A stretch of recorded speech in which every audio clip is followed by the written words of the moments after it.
finally a day off after working consistently for like 11 days. And even one of these past days, I ended up working my whole 14 hours, which, if you're a driver and you operate off of, if you're a CDL driver, you usually have to operate off of the 14-hour rule, which means you cannot work over 14 hours in a day, and you cannot drive over 11 hours in a day, and within your first 8 hours of being on duty, you need a 30-minute break. That's basically the schedule we work off of. Our jobs are a little bit different. We don't clock in and clock out, so that's the parameters we have to work within, right? And like one of these past days, I usually work for about 8 to 9 hours, which is like a regular shift. But one of the routes that they put me on lately was just like, it was just a mess. So I ended up working my full 14 hours. But you know, you take the L's with the W's. You know, you gotta take the shit with the steak. Take the shit with the steak. Scrape the shit off of the steak and then eat the steak. You know, pretty much that's how it goes with this, right? And it's such a beautiful day. Oh gosh, I am just absolutely happy to not be at work, be thinking about work. Although I did have a phone conversation with my boss, who is the owner of the business that I work for, and he's such an amazing guy. Like, it's crazy how people have such a negative perception of people who have money. You know, people hate people who have money. But the truth is, there are some shitheads who make a lot of money. You know, and it tends to be the shithead people who make a lot of money that get more attention, because usually the shithead people are doing things, you know, that draw a lot of negative attention to them. Whereas the good people who are making money, they're not in the limelight. They're not talking about how much they make. They're not driving around in fancy cars. They got their millions, and they're quietly living, and they drive Toyota Camrys like the rest of us, and that's how my boss is. You know, he's one of those kinds of guys, and it's just amazing because, you know, I've read the books, I've watched the videos, I've done the seminars, I've gone to different courses, you know, on how to become successful or wealthy, you know, learning about real estate and businesses and all of this stuff. And it's so typical and so easy to run into the type of person that's like a egomaniac and is also interested in becoming successful. And it makes you wonder, what is their intentions in becoming successful? You get what I'm saying? Like, this person seems a little bit fucking nuts. I wonder why they want all this money and power. Right? But yeah, like, there's also the people who are just genuinely good people who just know that there's opportunity to live a better life. So why not do it, you know? And I feel like I'm one of those people. I feel like my boss is one of those people. And a lot of times people like us tend to be misperceived or misunderstood because we're not the most showy people. You know, we're not the most aggressive, outwardly aggressive people. I know I'm not. I can be aggressive, but that's not my default way of being.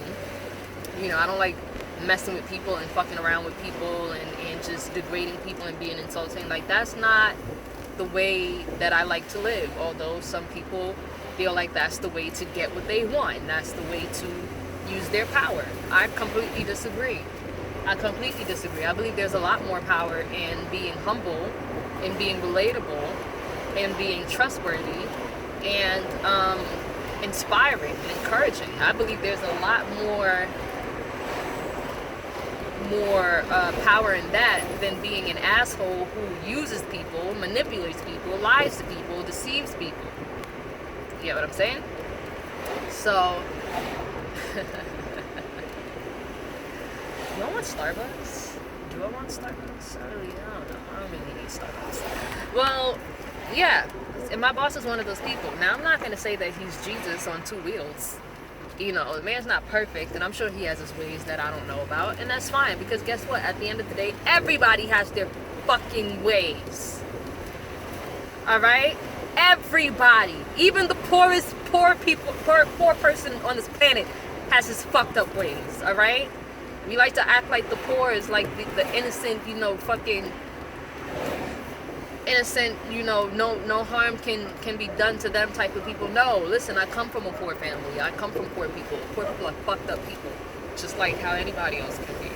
So to me, it doesn't matter whether a person has money or no money. What matters more is how they carry themselves, their character and their integrity. You get what I'm saying? You got a lot of poor piece of shit people. You got a lot of rich piece of shit people. Or should I say even less rich piece of shit people, because there's less rich people, period. I don't know what I want. I feel for something sweet, but I don't want anything too unhealthy. But yeah, like, that's just what it is. And a lot of people really have it built up in their mind that if you want money or if you want a better life, you have to steal and you have to rob and you have to, do all this stuff in order to become rich. When the truth is, that's not necessarily true. You can play fair and get your money.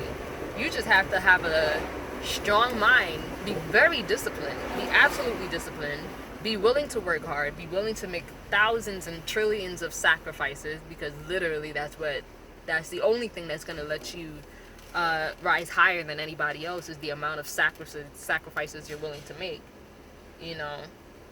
And always do your research and always be humble, because the richest person is the person who has the most information, the most knowledge. And if you are too arrogant to listen to people, you will only stay where you are at. You will not grow, because you are too hard-headed and too much of a knucklehead to understand the wisdom and the advice and the criticism that people have for you. Sometimes that criticism that hurts your feeling is exactly what you need in order to stop doing the shit that's causing you to fuck up and fail, okay? A lot of people don't want to hear that. They don't want to deal with that. It sucks. Yeah, it sucks, but it is what it is. It's part of life. Life sucks sometimes, in certain ways. Not always. But sometimes it sucks, And you just have to be grateful for the suck. You have to be crazy enough to be grateful for the suck. You know what I'm saying? You can't be a little pansy. You want everything to go your way, and you're not sacrificing anything or having to give up anything of yourself to get it. No, this shit is skin and blood. You gotta lose skin and blood to get what you want. It's not gonna come easy. And if you're not willing to give up skin and blood, then you don't want it that bad. And this is basically the conversation I had with my boss, and it's crazy because I never really spoke to him, because I just started working for this company for the past month. So I never really spoke to him, but I've known of him. And after that conversation, I realized that I'm working for the right person. And I know nowadays we have a lot of controversy over, working for people, and, you should do your own thing. And I do believe that we should, branch out and try to do something different and create something for ourselves. But at the end of the day, when you find a boss, or you find a manager, or somebody who's above you, who is not just focused on making money, but actually has wisdom to give, that's the fucking gem. A lot of people don't get that. A lot of people are not blessed with that opportunity. Don't waste it. You can hate your job all you want. You can believe that you should be making more money. That's cool. But if you could gain wisdom that pays off tenfold, that's more valuable than the whatever amount of money you think you could get from this company or from this job that you're doing. Take that and run with it, instead of being stupid and narrow-minded and short-sighted and complaining about the money. Take the wisdom that you can get from the job or from the people around you. You get what I'm saying? Life moves very slowly, contrary to what people feel. It's people's anxiety and people's insecurity that makes them feel like life is moving too fast. Life is not moving too fast. Life is almost at a standstill. The shit moves so slow. You get what I'm saying? But when you're always insecure and you're always worrying and always living in a state of fear, everything feels like it's passing by you so fast. You get what I'm saying? And all that is feelings that's in your mind, which you have control over your mind. So you can stop that. You frame the way that you see your life and choose to live a better life.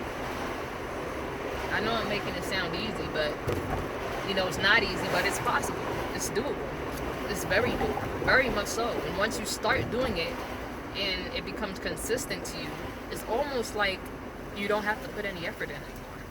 It comes natural to you. But starting anything new, even a new thinking process, always takes some energy. It always takes some effort and it hurts a little bit. But that's fine. You're strong enough to deal with the pain. God didn't make you weak. God made you so that you can withstand pain.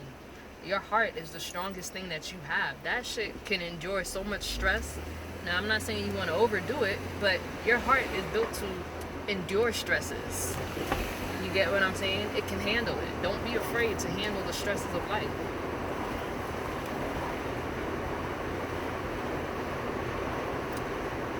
You can do it.